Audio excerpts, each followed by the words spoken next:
on va pouvoir commencer concrètement à créer notre blog professionnel sur Internet. Pour cela, on va avoir besoin d'un hébergeur web pour héberger tout le contenu de notre site Internet. J'ai une préférence pour Odoo-Switch parce qu'il est vraiment complet et c'est le meilleur rapport qualité-prix sur le marché français. Et on va commencer tout de suite en s'inscrivant. Donc vous cliquez en haut à droite sur le bouton « Commander » et ils vont vous demander tout d'abord de créer un compte. Du coup, vous rentrez votre identifiant, une adresse email et un mot de passe. Une fois que vous avez rempli toutes ces informations, vous cliquez sur « Inscription » juste en dessous.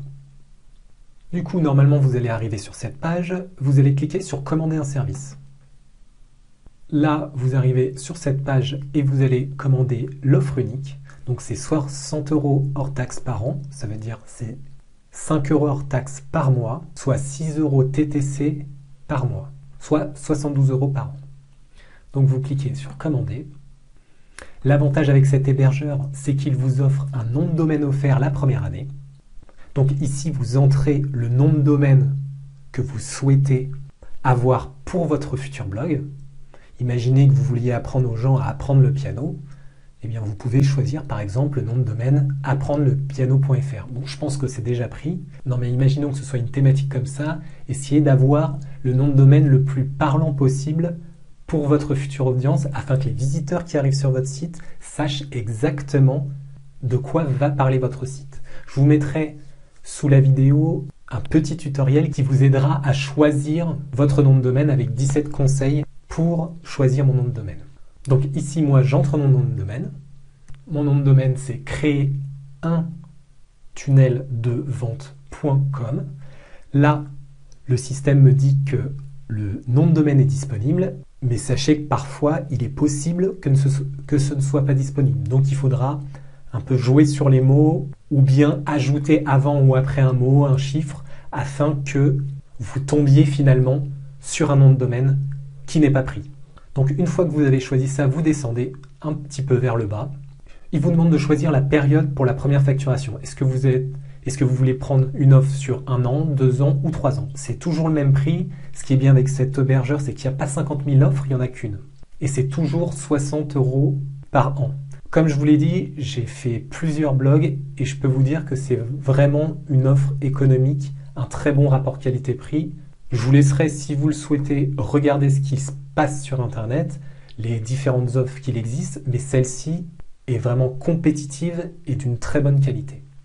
Donc là, on va choisir pour notre site Internet sur 1 an. C'est ce que la plupart des gens font. Et ensuite, une fois que vous avez choisi cela, vous cliquez sur poursuivre la commande. Là, Odoo-Switch va vous demander vos informations personnelles. Donc, vous les entrez. Si vous êtes une entreprise, vous cliquez sur entreprise. Il y a des nouvelles choses, des nouveaux champs qui vont apparaître comme le numéro de siret, le numéro de TVA. Mais dans notre cas, on va choisir particulier et on va rentrer nos noms, nos prénoms, notre adresse, etc. Une fois que vous avez rentré l'ensemble de vos coordonnées, vous cliquez sur poursuivre la commande. Là, vous arrivez sur votre récapitulatif de commande et au point où vous allez devoir régler votre commande. Donc, vous avez plusieurs choix pour payer, soit par carte bancaire, soit par chèque, soit par virement, soit par PayPal. Nous, on va choisir par carte bancaire, c'est vraiment le plus simple et le plus rapide. Vous cliquez ici sur « J'ai lu et j'accepte les conditions générales de vente » et vous cliquez enfin sur « Finaliser la commande ». Vous choisissez votre moyen de paiement et enfin vous remplissez vos identifiants de paiement. Une fois que vous avez inscrit vos informations de paiement, vous pouvez cliquer sur Valider. Une fois que vous avez réalisé votre commande, normalement vous allez recevoir un mail d'Odoo-Switch et qui est intitulé « Bienvenue chez Odoo-Switch », donc vous cliquez dessus. Dedans, il va y avoir toutes les informations concernant vos connexions au serveur Odoo-Switch. Donc vous pouvez cliquer dessus.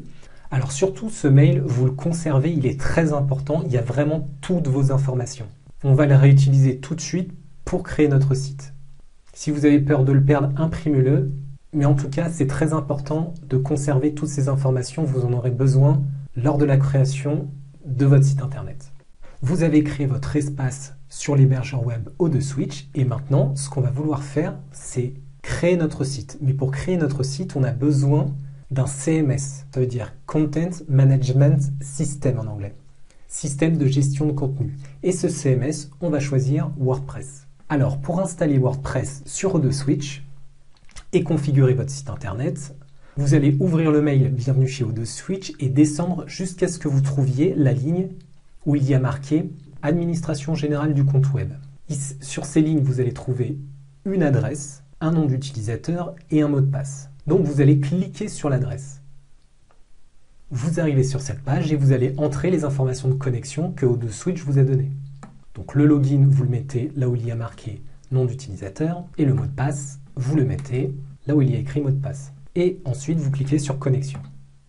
Vous arrivez ainsi sur cette page qui est la page d'administration de votre espace O2Switch. Ce que je vous conseille, c'est de la mettre en favori dans votre navigateur. Comme ça, vous la retrouverez instantanément. Donc il suffit de cliquer sur l'étoile et elle sera enregistrée en favori. Alors le panneau d'administration est généré par ces panels.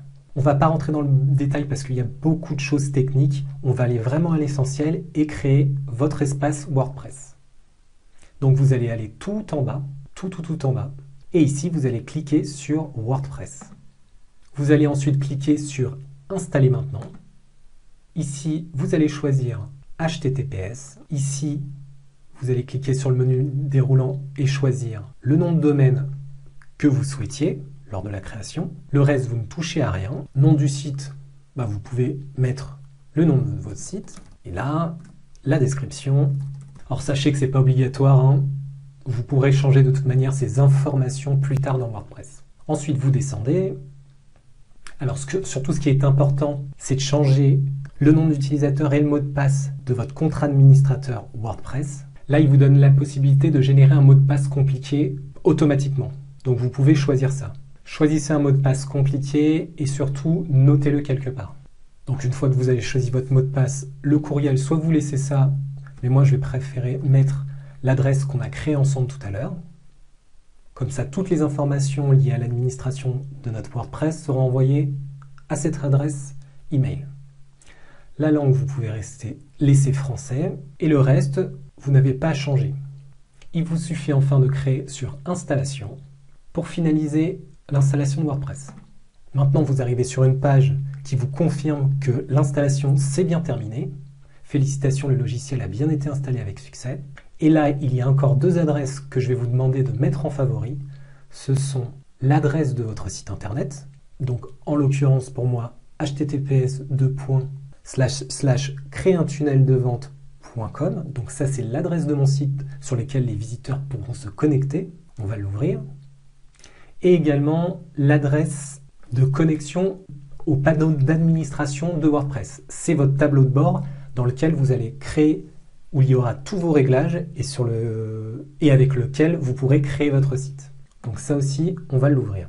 Et ça, mettez-le en favori, en tout cas, sauvegardez-le quelque part afin que vous puissiez y avoir accès rapidement. Donc là, on va ouvrir les pages. Donc si vous tombez sur une page comme ça, c'est tout à fait normal, c'est qu'en fait, votre navigateur, il détecte que c'est un site non sécurisé, c'est-à-dire c'est un site qui n'est pas en HTTPS, mais seulement en HTTP.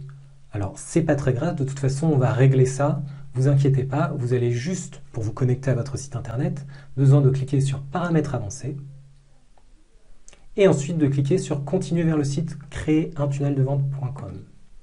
Même s'il y a marqué dangereux, n'ayez crainte, c'est tout à fait normal. C'est une étape de vérification de votre navigateur qui fait ça pour tous les sites qui ne sont pas en HTTPS. Donc là, voilà, votre site est créé. Au début, ça ressemble à ça. Donc n'oubliez pas, vous le sauvegardez. Pareil pour votre tableau de bord WordPress, c'est la même opération. Vous allez cliquer sur Continuer vers le site. Vous devez arriver sur une page comme celle-ci. Le nom de regardez en haut sur la barre d'adresse, le nom de votre site internet, /wp-admin. Donc ça aussi, vous le sauvegardez dans vos favoris. Alors maintenant, je vais vous montrer une manière beaucoup plus simple de créer votre page d'accueil à partir d'un modèle tout fait. Et en plus, vous aurez beaucoup plus de modèles disponibles et ce de manière totalement gratuite. Alors je ne sais pas si vous vous souvenez, au début de la formation, je vous avais parlé des starter templates de Astra. Donc vous pouvez aller sur le site de Astra et de voir les templates. Je vous avais dit que vous pouvez vous inspirer de ces templates pour créer votre site internet. Eh bien, sachez que WordPress les met à disposition. Pour les retrouver, il suffit de télécharger simplement une petite extension WordPress. Pour cela, vous allez sur votre tableau de bord et vous allez dans Extensions, Ajouter. Vous cliquez sur Ajouter, vous allez dans le menu de recherche des extensions et vous tapez Astra. Et là, normalement, il devrait y avoir un module qui s'appelle Starter Templates. Vous cliquez ensuite sur Installer maintenant. Une fois que vous avez activé l'extension WordPress, vous allez dans Apparences et dans Apparences, quelque chose s'est rajouté qui s'appelle Starter Templates. Là, vous retrouvez l'ensemble des modèles dont je vous avais parlé ici. Tous ces modèles-là, vous pouvez les retrouver ici. Vous les voyez, c'est les mêmes. Alors, il y a une chose qui reste la même, c'est que certains sont payants, c'est ceux où il y a marqué Agency, et d'autres sont gratuits, c'est les templates où vous ne verrez pas le sigle Agency. Alors moi, c'est simple, pour trouver ceux qui sont gratuits, je clique ici dans All, je me mets sur la petite flèche et je sélectionne que ceux où il y a marqué gratuit, c'est-à-dire free.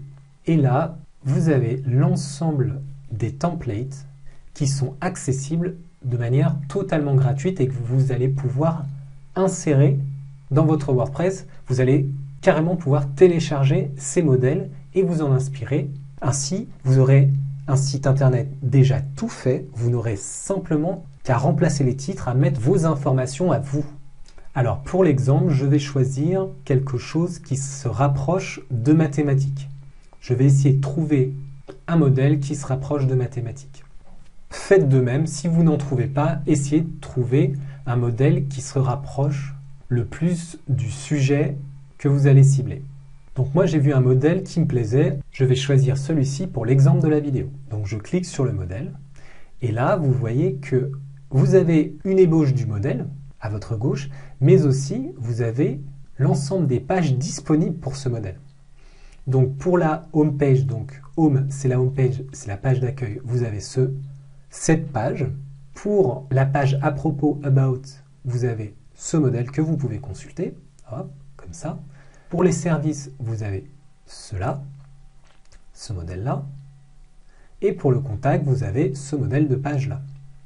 Vous pouvez décider d'importer soit une seule page, imaginons que simplement la page Home vous plaît, bien, vous aurez juste à cliquer sur Import Home Template, mais moi, je vais importer l'ensemble des pages. Donc, je vais cliquer sur Import Complete Site. Je clique dessus et je clique sur Importer. Là, je clique sur Skip. Voilà, vos pages ont été importées. Si je clique sur View Site, Starter Templates a automatiquement importé l'ensemble du site, des 4 pages qu'on a vues ensemble, c'est-à-dire Home, About, Services et Contact. Ces pages, vous pourrez les retrouver dans le tableau de bord au niveau des pages. On va regarder ça ensemble. Effectivement, si vous allez dans Pages, toutes les pages, vous allez remarquer une chose, c'est que 4 nouvelles pages se sont insérées. La page About, la page Contact, la page Home et la page Services. Donc à chaque fois que vous voudrez modifier des éléments de ces pages, il faudra revenir ici et modifier avec Elementor. C'est pour ça que je vous ai fait une vidéo consacrée à Elementor pour que vous compreniez comment paramétrer vos pages avec cet outil. Ce sera plus facile pour vous. Intéressons-nous par exemple à la page d'accueil. La page d'accueil, c'est celle qui se nomme Home. Je vais faire Modifier avec Elementor. Vous retrouvez ainsi l'ensemble des éléments du modèle et que vous pouvez facilement paramétrer. Imaginons là le bouton « Je veux changer le texte ». J'ai juste à changer mon texte. Commencer maintenant. Et je n'oublie pas de sauvegarder. Si je veux changer ce titre-là, c'est très simple. Je clique dessus, je me mets bien sûr sur l'onglet « Contenu » et je mets mon texte. Pareil pour le titre, j'ai juste à me mettre dans « Contenu » et changer l'intitulé du titre. Et je n'oublie pas à chaque fois de sauvegarder. Si je souhaite avoir un aperçu de ma page, c'est le bouton avec le petit œil, je clique dessus, un aperçu s'ouvre et j'ai mes modifications qui ont bien été appliquées et mon site que je peux visualiser en direct. En l'occurrence, là, c'est la page d'accueil que je visualise. Donc tous ces éléments, vous allez devoir les changer un par un. Ça va vous demander un peu de temps parce que, évidemment, vous allez devoir mettre vos propres messages, mais c'est un gain de temps considérable parce que l'agencement et la structure du site est déjà réalisé. Tout le travail de web design, de couleurs, d'harmonisation est déjà fait. Vous partez sur un modèle professionnel, créé par des professionnels de l'ergonomie web et du marketing, et ainsi vous avez quelque chose de très harmonieux et d'ultra professionnel. Alors, je ne sais pas si vous avez remarqué, mais ici, le menu n'apparaît pas. C'est normal, si vous voulez modifier ce menu, ce n'est pas dans Elementor que vous le modifiez, c'est dans le menu personnalisation. C'est ici. Si vous voulez changer des éléments, par exemple la couleur de l'élément ou bien la couleur quand je passe ma souris, ce sera dans le menu personnalisation qui est ici. C'est la personnalisation de votre thème. Donc on peut cliquer dessus, juste pour vous montrer. Vous allez dans En-tête, puis dans En-tête transparent, et vous descendez un petit peu, et c'est là que vous allez pouvoir changer ces éléments. Donc imaginons pour le menu, je voudrais changer la couleur de mon menu. Donc ici je parle de cette couleur-là. Donc je vais choisir, juste pour que vous voyez, quelque chose de jaune, très jaune. Et vous voyez, regardez, la couleur de mon menu a changé. Si je veux changer la couleur au survol, je vais prendre quelque chose de très criant pour que vous voyez la différence, par exemple du vert. Vous allez voir que quand je vais passer ma souris sur les éléments du menu, ça devient vert. Bon, je préfère mettre les choses par défaut, parce que vu que ça a été fait par des professionnels du web design, ils ont une vraie cohérence dans la colorimétrie de votre site. Donc là, je recommande vraiment, à part si vous êtes sûr de vous, de ne pas toucher à ce choix de couleur. Donc voilà, c'est tout ce qu'il y avait à savoir pour la personnalisation de vos pages en utilisant un design ultra professionnel et super joli et esthétique. À vous maintenant, comme je vous l'ai montré, de trouver vraiment le modèle qui vous plaît le plus. Moi, j'ai choisi celui-là. Ça se trouve, ce ne sera pas celui-là pour vous, ce sera un autre. Faites des tests. Vous pouvez importer un premier modèle, tester si ça vous plaît. Si ça ne vous plaît pas de problème. Vous supprimez toutes les pages. Vous n'oubliez pas de les supprimer. Toutes les pages que vous avez importées, vous allez les retrouver dans votre menu page. Par exemple, si là, je me mets sur mes pages, toutes mes pages About, Contact, Home et Service, vous les supprimez et vous allez ensuite retourner dans Apparence Starter Template et vous allez choisir par exemple un autre modèle comme celui-ci et faire Import Home Template. Donc vous aurez ensuite le template directement inséré sur votre site qui contient l'ensemble de ces 4 pages.